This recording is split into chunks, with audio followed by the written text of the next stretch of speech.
accounting treatment of accumulated profit and accumulated losses.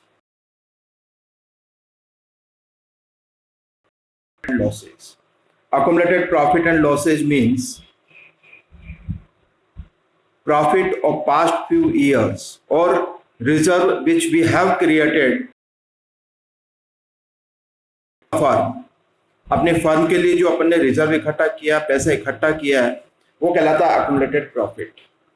अब business में जितना भी प्रॉफिट होता है जरूर डिस्ट्रीब्यूट करें, पढ़ा अपन ने फर्स्ट चैप्टर में।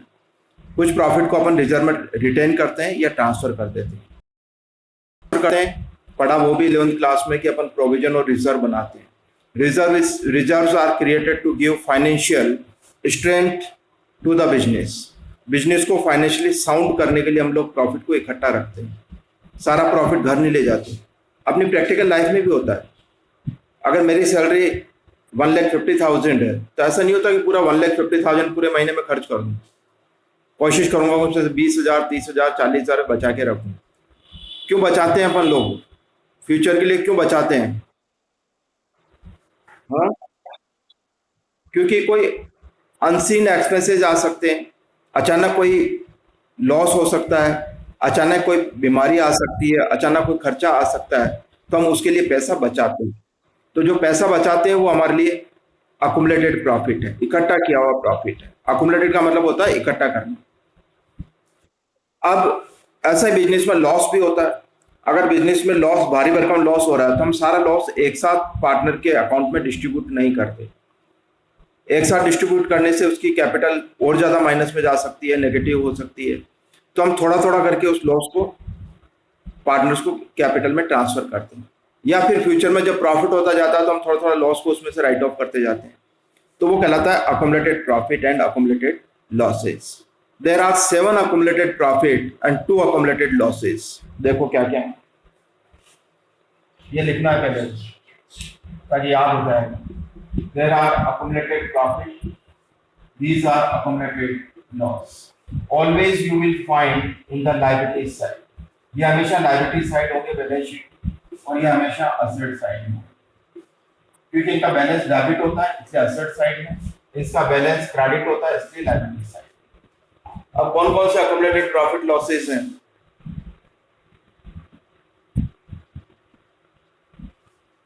First is P&L credit balance. Second, reserve. Third, reserve fund. Fourth, general reserve. अरे हाँ, अभी कैमरा उधर खिसका दूंगा कैमरा। वर्कमैन कंपनसेशन फंड,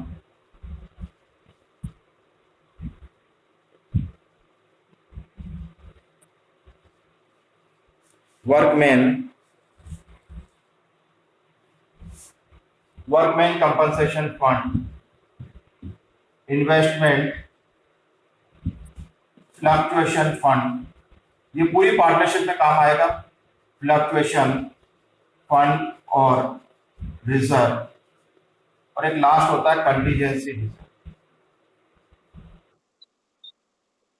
हाँ, कंटीजेंसी रिजर्व। कंटीजेंसी रिजर्व वापस profit and loss credit balance, reserve fund, general reserve, workmen's compensation fund और reserve, investment fluctuation fund और रिजर्व, एंड कॉन्टीजेंसी रिजर्व। ये सब के नाम अलग अलग है, पर सबका अगर मीनिंग बात करें तो अपन एक लाइन में मीनिंग यही है, ये हमारे अक्यूमुलेटेड प्रॉफिट होते हैं। हम प्रॉफिट को इकट्ठा करके रखते हैं ताकि फ्यूचर में अगर कोई प्रॉब्लम आएगी तो हम इससे मीट आउट कर लेंगे। अब उधर आता है अक्यूमुलेटेड लॉस। 2 अक्यूमुलेटेड लॉस है, एक profit and loss debit balance होता है, ये हमेशा असेट साइड में अपीयर होता है, और दूसरा होता है हमारे पास एडवर्टाइजमेंट सस्पेंस अकाउंट, ये अक्यूमुलेटेड लॉसेस। पहले लिख लो ये, फिर आगे बात करो। जल्दी लिखना इसलिए पड़ेगा क्योंकि ये याद हो जाएगा, तो याद नहीं होगा।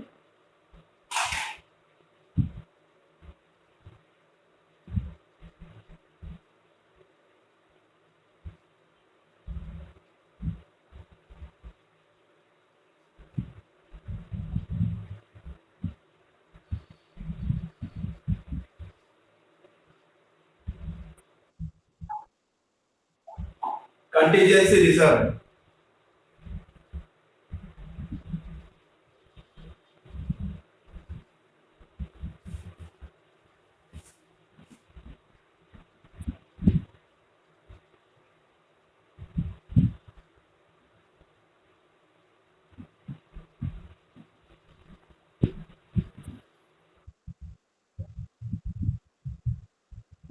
डेबिट बैलेंस अकुमुलेटेड लॉस में लिखा है पी डेबिट, और दूसरा है advertisement suspense account. Suspense account पढ़ाना था नहीं 11th क्लास में सस्पेंस अकाउंट।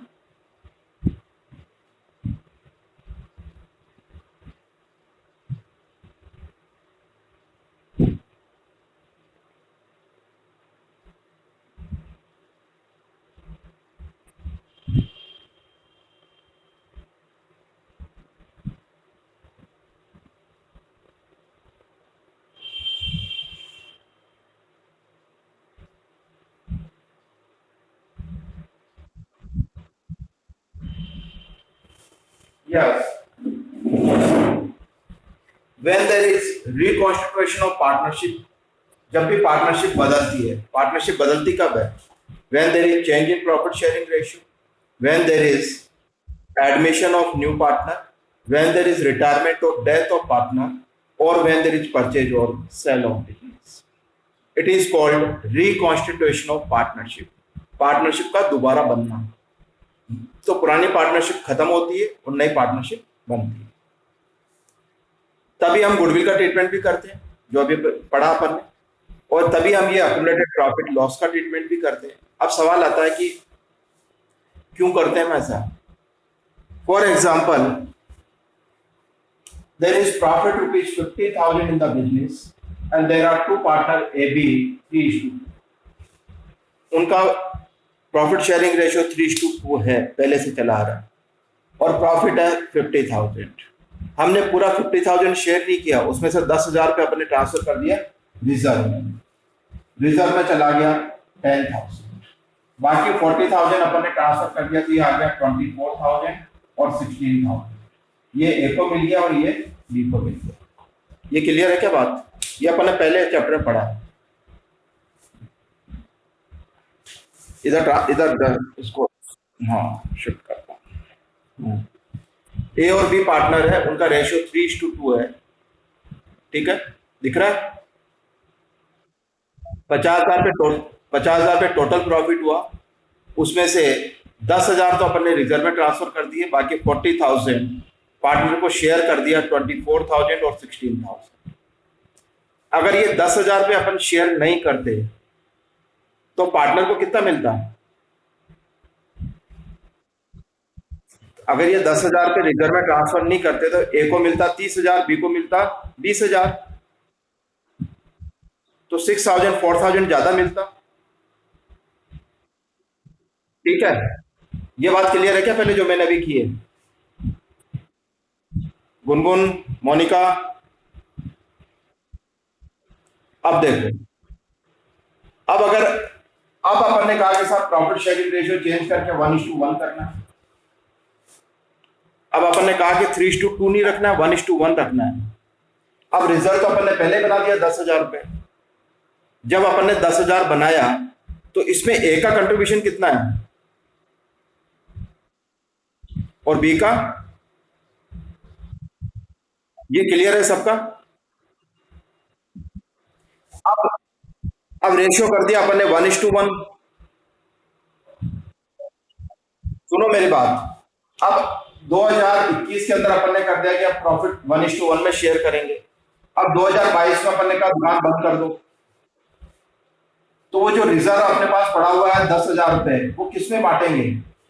1:1 में या 3:2 में? 1:1 में बांटेंगे। अगर 1:1 में बांटेंगे तो दोनों को कितना मिलेगा? इसको 5,000, इसको मिलेगा 5,000। अब ए ने कंट्रीब्यूट कितना किया था पहले?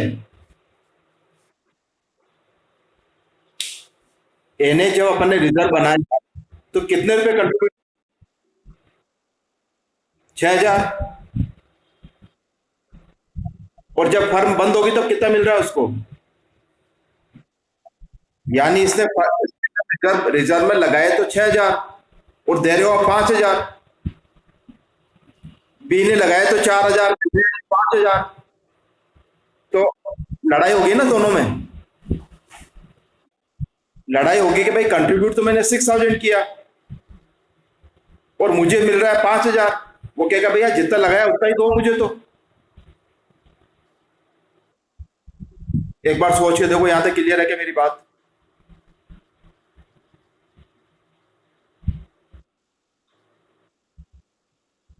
यही तो करना है, इसीलिए तो हम ट्रीटमेंट कर रहे हैं, क्योंकि आगे जाके लड़ाई होगी। अभी 2022 तो आया नहीं ना। अगर 2022 में जाके ऐसा कोई झगड़ा पैदा हो तो बढ़िया ये है कि 2021 में इसका सॉल्यूशन निकाल लें। तो yes, now we want to give the treatment to the accumulated profit and losses. इसलिए हम चाहते हैं, ये तो मैंने बताया कि अपन ऐसा क्यों कर रहे हैं, तो ये क्यों का जवाब आ गया सबके पास। Why there is treatment of accumulated profit and losses, कि अकुमुलेटेड प्रॉफिट लॉसेस का ट्रीटमेंट हम क्यों करते हैं, क्योंकि फ्यूचर में जाके डिस्प्यूट होगा, लड़ाइयां होंगी, परेशानियां आएंगी, तो हम चाहते हैं कि आज ही उसका निपटारा हो जाए। ठीक है। अब एक निपटारा तो अपने पास क्या है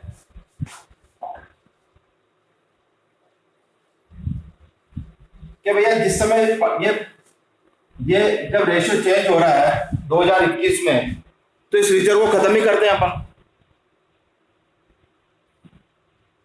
आज अपन कह रहे हैं कि 31 मार्च 2021 को रेशियो चेंज करना है 1:1।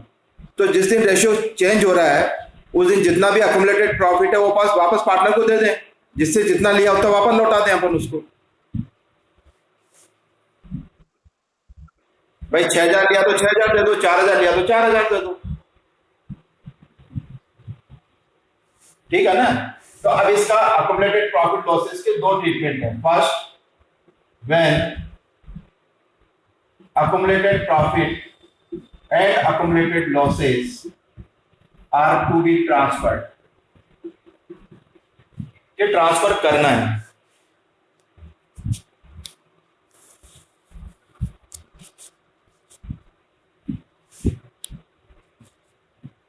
पहला treatment, when accumulated profit and losses are to be transferred।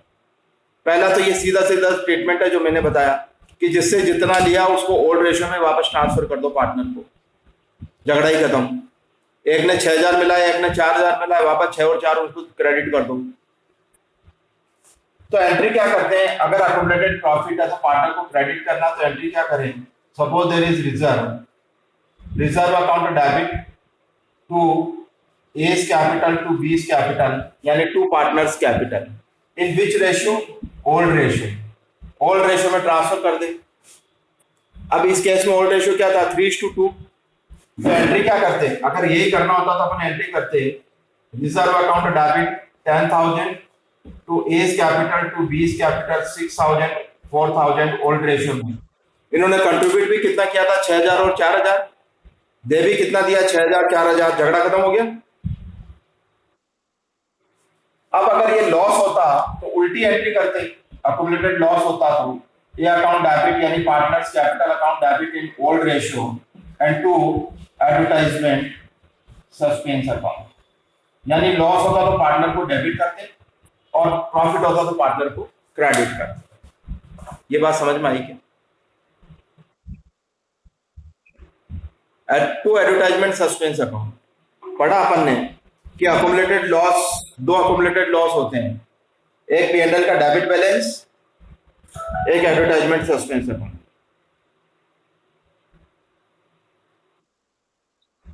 ठीक है, क्या कह रहे हो? प्रॉफिट तो पार्टनर के क्रेडिट में जाता है, तो पार्टनर को क्रेडिट करेंगे। हाँ, when accumulated profit oblique accumulated losses are to be transferred, जब अपन पास क्वेश्चन में लिखा है कि भाई अपन को तो ये झगड़ा खत्म ही करना है, तो हम तो सीधा ट्रांसफर करते हैं, सीधा सिंपल डायरेक्ट, यानी टू बी ट्रांसफर्ड। या कई बार क्वेश्चन साइलेंट होता है कि क्या करें। अगर क्वेश्चन साइलेंट है, या तो साफ लिखा ट्रांसफर कर दो, या क्वेश्चन साइलेंट है, तो अभी इसका मतलब है कि अपन को ट्रांसफर करना है। ये बात समझ आई क्या? Either it has given to be transferred or question is silent, then this is to be transferred in partner's capital in old ratio. Old ratio में पार्टनर के कैपिटल में ट्रांसफर कर। अब कई बार ऐसा भी होता है, वो कह रहे हैं यार रिजर्व तो बना ही रहना, तो अपन को फ्यूचर में पैसे की जरूरत पड़ेगी, क्या करेंगे। लेकिन पार्टनर कहेंगे फिर आगे झगड़ा बढ़ेगा, उसका क्या करेंगे। तो कहेंगे कि वो जो बाद में डिफरेंस आ रहा है उसको आज ही मिट आउट कर लेते हैं। अब बी when बुक वैल्यू, या इसको और अच्छी तरह से लिख सकते हैं, और accumulated profit और accumulated losses are not to be disturbed, disturb भी नहीं करना है। डिस्टर्ब नहीं करने का मतलब क्या है कि जो चीज जहां रखी है उसको वहीं रखना है। अगर ये पेन यहां रखा हुआ है यहीं रहेगा, नॉट टू बी डिस्टर्ब। तो जनरल रिजर्व को या रिजर्व को ट्रांसफर नहीं करने का मतलब है कि वो अगर 10,000 रुपए पे तो उसको 10,000 ही रखना है, उसको छेड़ना नहीं है। पर पार्टनर कहेंगे हमारा झगड़े का क्या, तो हम केवल उनके अकाउंट में एडजस्ट कर देते हैं। वो क्या करते हैं कि जब भी अकोमोडेटेड प्रॉफिट होता है उसको डिस्टर्ब नहीं करना है, तो हम एंट्री करते हैं gaining partner account debit to sacrificing partner for the accommodated profit, और लॉस होता है तो उल्टी एंट्री कर देते हैं sacrificing partner account debit to gaining partner. अब अमाउंट कैसे आएगा, तो जो भी अकोमोडेटेड प्रॉफिट है इनटू गेन, और यहां पर अकोमोडेटेड प्रॉफिट इनटू सैक्रिफाइस, जो अपन ने गुडविल में किया गेनिंग पार्टनर टू सैक्रिफाइस। अब इसी को करके देख लो, 10,000 है, अब ये 3:2 और 1:1, ये 50,000, 3/2, 3/5 माइनस 1/2, 2/5 माइनस 1/2, तो एलसीएम क्या आ जाएगा 10, 5 से 2, 3, 6 माइनस 5, 1/10 और 1/10, ये 2, 2, 5, 10, 5 से 2, 4 माइनस 5, ये गेनिंग पार्टनर हो गया। बी गेनिंग पार्टनर, तो एंट्री क्या बन जाएगी, B account debit to as capital, और अमाउंट कैसे लेंगे, रिजर्व कितना था अपने पास 10,000 इंटू 1/2, 1/10 है, कितना आ जाएगा 1,000, 1,000। अब देखो एक बार, अब रिजर्व को अपन ने चेंज नहीं किया, ए ने कितने पैसे लगाए थे रिजर्व के अंदर 6,000, 6,000 लगाए ना, 1,000 तो अपन ने आज ही उसके अकाउंट में अमाउंट ट्रांसफर कर दी। अब उसका कंट्रीब्यूशन कितना रह गया, अब फ्यूचर में अगर रिजर्व को ट्रांसफर करेंगे तो उसको कितना मिलेगा, 5 लगाए 5 मिलेगा। और बी ने कितने लगाए थे 4,000, और 1,000 अभी और डेबिट कर दिया, तो उसका कंट्रीब्यूशन भी हो गया 5,000, और फ्यूचर में कितना मिलेगा 5,000, हो गया ना झगड़ा खत्म। यही है, अब लिख लो इसको, when accumulated profit losses are to be transferred, तो एंट्री होगी reserve account debit to partners capital old ratio, loss है तो उल्टी एंट्री। जब लिखा है नॉट टू बी डिस्टर्ब, तो gaining partner to sacrificing for the accumulated profit, loss के लिए sacrificing partner to gaining partner. Clear करोगे।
क्या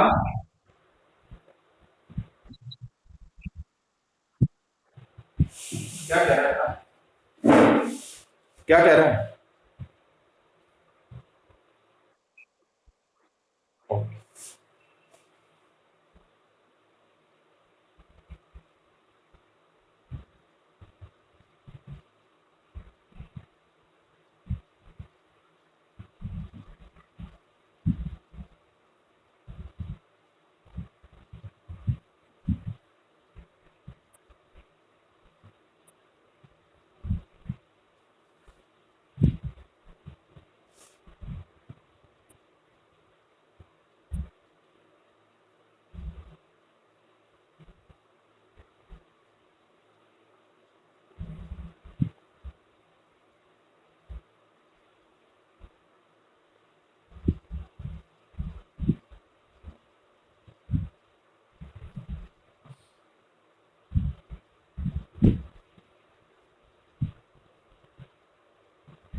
क्या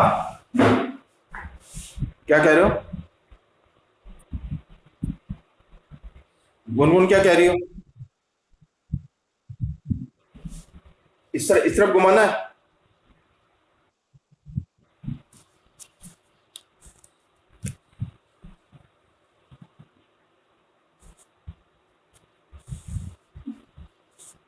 ठीक है।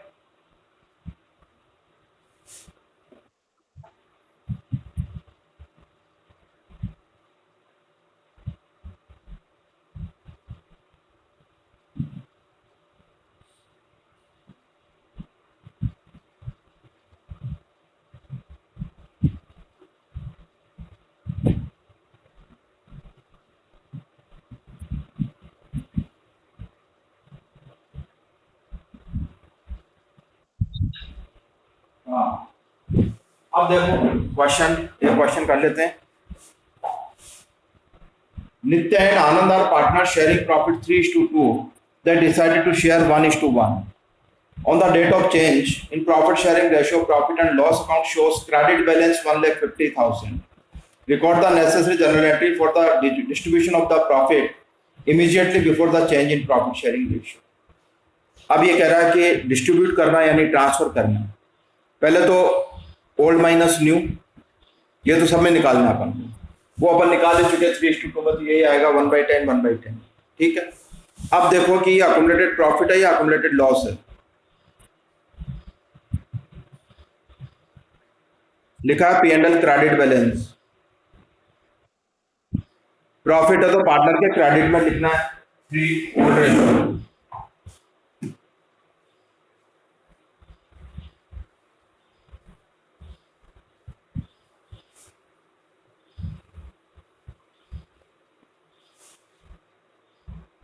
तो एंट्री होगी profit and loss account debit to Nitya और टू आनंद। कितना है अकुमुलेटेड प्रॉफिट? 1,50,000। जब भी ट्रांसफर करना है ओल्ड रेशियो में करना है। ओल्ड रेशियो क्या है? 3:2। आ जाएगा 90,000 और 60,000।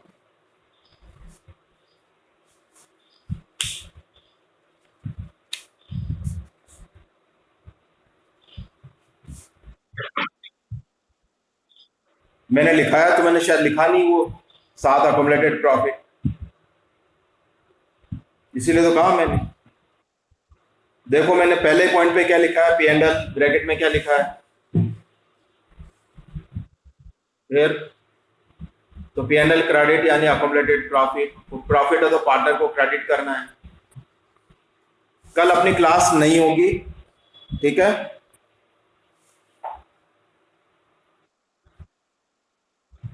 अब क्लास देखते हैं, अगर संडे को हो सकी तो संडे को करेंगे, नहीं तो मंडे को होगी। एक्चुअली क्या मैं यहाँ होऊंगा नहीं, मैं जहां भी होऊंगा वहां से लूंगा ऑनलाइन क्लास। ठीक है। कल तो ट्रेन में होऊंगा इसलिए ले नहीं पाऊंगा।